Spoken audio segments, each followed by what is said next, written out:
ইরানে ইসরায়েলের এই হামলার প্রভাব ঠিক কী হতে পারে সে বিষয়ে বিশ্লেষণ তুলে ধরতে আমাদের সামনে এখন যুক্ত হচ্ছেন ঢাকা বিশ্ববিদ্যালয়ের আন্তর্জাতিক সম্পর্ক বিভাগের অধ্যাপক ইমতিয়াজ আহমেদ।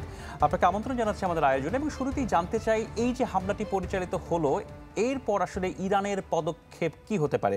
আর আরেকটি ছোট্ট বিষয় আপনার মন্তব্য আমি জানতে চাইবো, সেটি হচ্ছে যে এই হামলার পরে বলা যায় যে আগে থেকেই উত্তপ্ত মধ্যপ্রাচ্যের রাজনীতি আসলে সামনে কোন দিকে প্রবাহিত হচ্ছে। ধন্যবাদ। আহ, বেশ কয়েকটা জিনিস আসলে দেখা দরকার। তাহলে হয়তো বোঝা যাবে যে পাল্টা আক্রমণ হবে কিনা।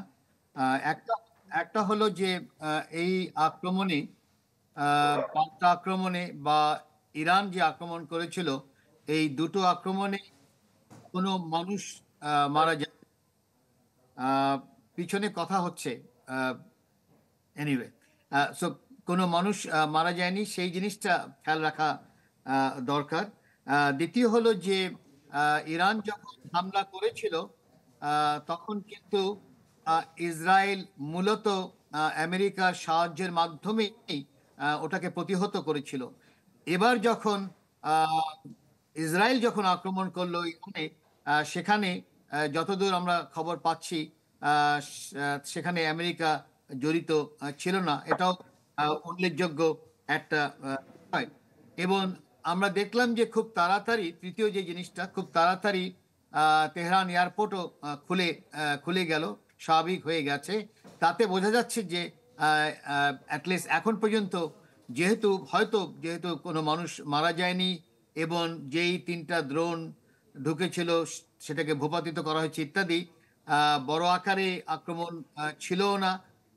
সব মিলে আহ, আমার মনে হয় না, যতক্ষণ না ইসরায়েল যেই কাণ্ডটা আগে করতো, যে মানে মূলত অ্যাসাসিনেশনের যেই পলিসি তার ছিল, মানুষ মানে মেরে ফেলা।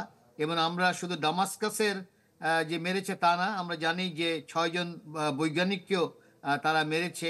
ওটা আগামীতে যদি ওই ধরনের কিছু হয়, তাহলে আমার মনে হয় আবার হয়তো আমরা দেখব যে ইরান আর বসে থাকবে না, কারণ ইরান তার শক্তি এবার দেখিয়েছে। তো এক ধরনের ডেটারেন্স তৈরি হয়েছে। তবে নেতানিয়াহু যতদিন ক্ষমতায় থাকে সেটাও দেখা দরকার, কতদিন থাকে।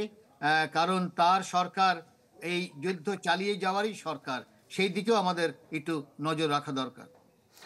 একটু ছোট্ট করে জানতে চাই, ইরানের যে শহরে আক্রমণ চালানো হয়েছে বলে বলা হচ্ছে আর কি, সেটা আসলে স্ট্র্যাটেজিক্যালি কতটুকু গুরুত্বপূর্ণ, যদি একটু একটু সংক্ষেপে আমাদের সাথে শেয়ার করেন।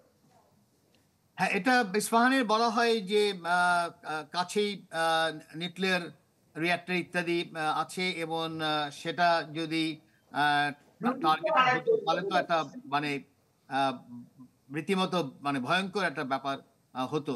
আহ, মনে রাখতে হবে যে যেই সফিস্টিকেশন ইরান তার আক্রমণের মাধ্যমে যে দেখিয়েছে, এবং 3 পর্যায়ে যেই আমরা যদি বলি ড্রোন,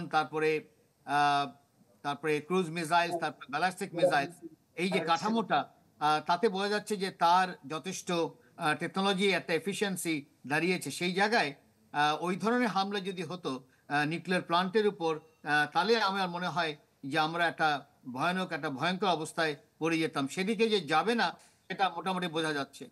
অনেক অনেক ধন্যবাদ অধ্যাপক ইমতিয়াজ আপনার মূল্যবান বিশ্লেষণের জন্য।